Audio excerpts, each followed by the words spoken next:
অনেক মেয়ে তো স্বামীর উপরে কোনো চাপ দেয় না বা কোনো কিছু চায় না, কোনো কিছু আশা করে না। এটা তোমার কাছে ঠিক মনে হয়? খুব ভুল মনে হয়। আমি ভীষণ অপছন্দ করি এটা। মেয়েদের উচিত, বিশেষ করে বউদের বলছি, কান খুলে শুনে রাখো এবং শেষ পর্যন্ত দেখো, নাহলে মিসলিড হবে। মেয়েদের উচিত তার হাজবেন্ডের উপরে চাপ বাড়ানো, অর্থনৈতিক চাপ বাড়ানো, যে আমার শাড়ি লাগবে, গয়না লাগবে, ভালো জায়গায় খাইতে যাইতে লাগবে, ঘুরতে যাইতে লাগবে, আমাকে এটা দাও দাও দাও দাও দাও, চাইতে হবে। তোমার মনে হইতে পারে যে তোমার হাজবেন্ড কম টাকা ইনকাম করে, ওর কাছে আমি কেমনে চাই।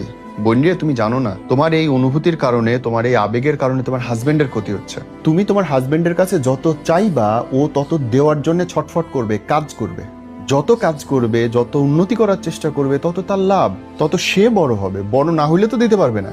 সে ধরো 20,000 টাকা বেতনে চাকরি করে, তুমি চাপ দিচ্ছ না, বাসা ভাড়া 6,000 8,000 টাকা দিয়ে ঠিকঠাক চলে যাচ্ছে, খাই না খাই 2 বেলা মাছ খায় চলে যাচ্ছে। কিন্তু তুমি যদি চাপ দাও যে না, আমার